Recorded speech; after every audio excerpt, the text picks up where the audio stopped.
नमस्कार। नेता प्रतिपक्ष राहुल गांधी जर्मनी यात्रा पर हैं। बीजेपी राहुल गांधी की इस यात्रा से इस कदर जल भुन गई है कि राहुल गांधी जर्मनी में स्वेटर पहन रहे हैं और ठंड बीजेपी को भारत में लग रही है। राहुल गांधी जर्मनी में मैन्युफैक्चरिंग पर बोल रहे हैं और यहाँ भारत में बीजेपी बिदक रही है। सवाल ये है कि राहुल गांधी की जर्मनी यात्रा से बीजेपी परेशान क्यों है? क्यों बीजेपी को यह लग रहा है कि राहुल गांधी को जर्मनी नहीं जाना चाहिए, जर्मनी में स्वेटर नहीं पहनना चाहिए, जर्मनी में मैन्युफैक्चरिंग पर बात नहीं करनी चाहिए। एक एक कर सभी पर बात करेंगे, लेकिन पहले बीजेपी के एक्स हैंडल से जारी इस ट्वीट को अच्छी तरह देखिए। इस ट्वीट में बीजेपी को जर्मनी में राहुल गांधी के स्वेटर पहनने पर आपत्ति है। बीजेपी का कहना है कि भारत में राहुल गांधी ठंड के बावजूद टी शर्ट पहनकर निकलते हैं और जब जर्मनी जाते हैं तो स्वेटर और जैकेट पहन लेते हैं। राहुल गांधी भारत में ठंड न लगने का नाटक करते हैं और जर्मनी में ठंड से डरते हैं। पहली बात ये कि राहुल गांधी स्वेटर पहने या जैकेट, बीजेपी को ठंड क्यों लग रही है।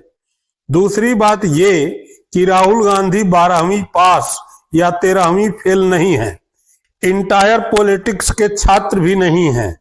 ऐसे में राहुल गांधी पर टिप्पणी से पहले थोड़ा सा पढ़ने की जहमत उठा लेनी चाहिए। अगर पढ़ लिए होते तो यह पता होता कि इस समय दिल्ली का तापमान आमतौर पर 20 से 25 डिग्री सेल्सियस के आसपास रहता है, जबकि जर्मनी बर्लिन में तापमान करीब 5 से 8 डिग्री सेल्सियस है, यानी काफी ठंड है। दिल्ली बर्लिन की अपेक्षा 15 से 20 डिग्री सेल्सियस ज्यादा गर्म है। यह अंतर दोनों जगहों की भौगोलिक स्थिति और जलवायु की वजह से है। दिल्ली उपोष्णकटिबंधीय क्षेत्र में है, जबकि जर्मनी समशीतोष्ण अर्थात ठंडे क्षेत्र में। लेकिन बीजेपी तो बीजेपी है। दिल्ली और बर्लिन के बीच तापमान का अंतर जाने बगैर ही राहुल के स्वेटर पहनने पर कांपने लगी। यही नहीं, ट्वीट से आगे बढ़कर भी बीजेपी ने राहुल गांधी की जर्मनी यात्रा पर सवाल किए। सुनिए बीजेपी के प्रवक्ता संबित पात्रा को। देखिए, देश के एलओपी का एक बहुत महत्वपूर्ण दायित्व होता है। बहुत रेस्पॉन्सिबल तरीके से देश के एलओपी को बिहेव करना होता है, विशेष करके जब एलओपी विदेश की भूमि में होते हैं। पार्लियामेंट यहाँ चल रहा है, पार्लियामेंट में बहुत सारे महत्वपूर्ण बिल्स पे चर्चा हो रही है और इंडियन डायस्पोरा को एड्रेस करने के लिए राहुल गांधी जर्मनी में है। क्या संबित पात्रा यह बताएंगे कि प्रधानमंत्री मोदी इस समय कहाँ हैं? क्या संसद में प्रधानमंत्री का कोई अहम रोल नहीं होता है? क्या संसद में जो बिल रखे जा रहे हैं वे प्रधानमंत्री के लिए महत्वपूर्ण नहीं हैं? अगर हैं तो प्रधानमंत्री विदेश में क्या कर रहे हैं? प्रधानमंत्री की 85% विदेश यात्रा संसद सत्र के दौरान ही क्यों होती है? दरअसल बात केवल संसद सत्र के दौरान राहुल के विदेश दौरे तक ही सीमित नहीं है, बात कुछ और है। असली बात क्या है मैं इस पर अंत में बात करूंगा, लेकिन पहले संबित पात्रा की पूरी बात सुन लेते हैं। आज हमने देखा कि म्यूनिक के BMW की फैक्ट्री में राहुल गांधी जी का पदार्पण हुआ और वहां राहुल गांधी जी ने उनके मैन्युफैक्चरिंग को आगे बढ़ाते हुए, उसकी बड़ाई करते हुए यह भी कहा कि मुझे दुख है कि भारत की मैन्युफैक्चरिंग अच्छी नहीं है, the manufacturing is poor in India. अब देखिए, बार बार राहुल गांधी जी का इस प्रकार विदेश जाना और विदेश की भूमि से भारत को अपमानित करना और भारत के विरोध में बोलना कहीं न कहीं दिखाता है कि राहुल गांधी और कांग्रेस पार्टी के मन में किस प्रकार की भावना भारतवर्ष को लेकर है। सच ये नहीं है, सच ये है कि राहुल गांधी ने कहा मैन्युफैक्चरिंग मजबूत अर्थव्यवस्थाओं की रीढ़ होती है। दुर्भाग्य से भारत में मैन्युफैक्चरिंग में गिरावट आ रही है। विकास को तेज करने के लिए हमें ज्यादा से ज्यादा उत्पादन करना होगा, मैन्युफैक्चरिंग का इकोसिस्टम बनाना होगा। अब आप ही बताइए, राहुल गांधी ने क्या गलत कहा? इसमें भारत का अपमान कैसे हो गया? आप खुद देख लीजिए राहुल गांधी का जर्मनी में BMW म्यूनिख प्लांट का वह दौरा जिसका जिक्र संबित पात्रा कर रहे हैं। Fantastic experience, and I was particularly excited to see that they've got a 450cc bike that TVS has made with them. So I think that's going to do well. Good to see that Indian flag is flying there.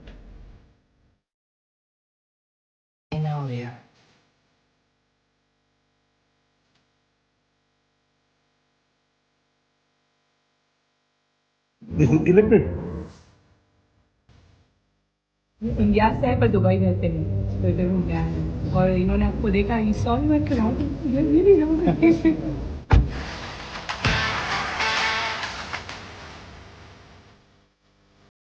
India needs to start producing. Production is the key for the success of any country, and our manufacturing is declining. It should actually be going up.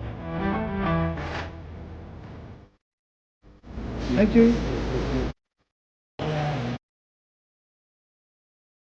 Sambit Patra ने अपने कुतर्क को बल देने के लिए manufacturing से जुड़े कुछ अधकचरे फैक्ट भी रखे, इसे भी सुन लीजिए।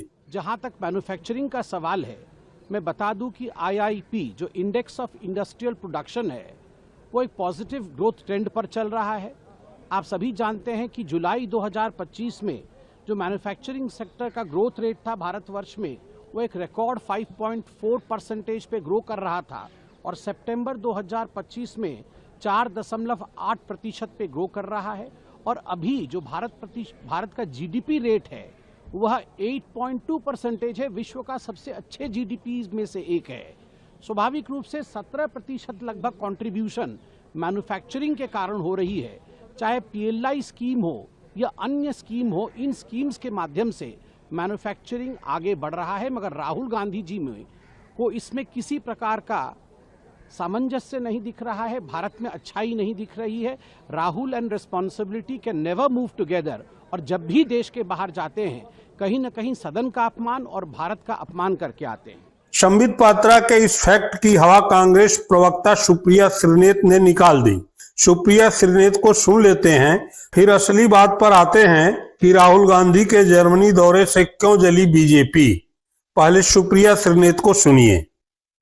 सुना राहुल गांधी जी के ये कहने के बाद कि मैन्युफैक्चरिंग को इंडिया को प्रायोरिटाइज करना चाहिए, भक्त बिफर गए, बड़े परेशान हैं भक्त। लेकिन एक नज़र अगर मैन्युफैक्चरिंग में जो हुआ है नरेंद्र मोदी के कार्यकाल में डाल लीजिए तो दांतों तले उंगली दब जाएगी।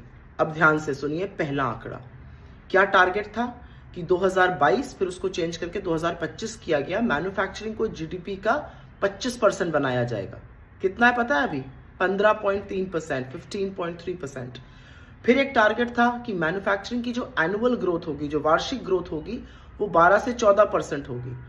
औसतन एवरेज ग्रोथ एनुअल 2014 के बाद से अब तक 5.8% है। फिर एक टारगेट बताया गया था कि 10 करोड़ नई जॉब्स बनेंगी मैन्युफैक्चरिंग में। लेकिन जो असलियत है वो ये है कि 2011-12 में सारी नौकरियों का मैन्युफैक्चरिंग का जो हिस्सा होता था वो 12.5% से ज्यादा होता था। अब वो घटकर 11% रह गया है। कुछ और आंकड़े सुनिए क्योंकि ये और भी ज्यादा खतरनाक है। पिछले 4 सालों में 60,000 MSMEs बंद हुई हैं। मेक इन इंडिया, PLI, आत्मनिर्भर भारत सब कुछ करके देख लिया, लेकिन मैन्युफैक्चरिंग का जो इंजन है वो चल नहीं रहा है। असलियत यह है कि पिछले 1 साल में सिर्फ और सिर्फ 3 फॉरेन कंपनीज ने मैन्युफैक्चरिंग में इन्वेस्ट करने की हामी भरी है हिंदुस्तान में। बढ़ा क्या है? चीन पर हमारी निर्भरता। चाइना से जो हम इंपोर्ट करते थे 2014 में वो $64 बिलियन था, वो बढ़कर डबल होकर $113 बिलियन हो गया है। पर पर्सन इंपोर्ट, मतलब हर व्यक्ति पर अगर इंपोर्ट देखा जाए चाइना से तो वो 2014-15 में करीब करीब $50 प्रति पर्सन होता था, वो बढ़कर $88 पर पर्सन हो गया है। तो मैन्युफैक्चरिंग पर जब सच का आईना दिखाया जाए तो बिफरने के बजाय, बकलोली करने के बजाय अगर कुछ ऐसा किया जाए कि मैन्युफैक्चरिंग बढ़े तब तो बात है, वरना आप लोग बकलोली करने में तो उस्ताद हैं। दरअसल बीजेपी को इस बात से परेशानी नहीं है कि राहुल गांधी जर्मनी गए। बीजेपी को इस बात से परेशानी है कि राहुल गांधी प्रोग्रेसिव अलायंस के आमंत्रण पर जर्मनी गए। बीजेपी को तो इस बात पर मिर्ची लगनी ही चाहिए कि विश्व गुरु मोदी उसके पास हैं और दुनिया के 117 पार्टियों के मंच पर राहुल गांधी को आमंत्रित किया जा रहा है। वह भी अध्यक्षीय मंडल में। बीजेपी को पता है कि जिस अलायंस ने राहुल गांधी को आमंत्रित किया है वह दुनिया भर के 117 प्रगतिशील राजनीतिक पार्टियों का एक प्रमुख समूह है। अब भला यह कैसे हो सकता है कि जिस व्यक्ति को पप्पू बनाने के लिए बीजेपी करोड़ों खर्चे और उसे दुनिया की प्रगतिशील राजनीतिक पार्टियां आमंत्रित करके सुने।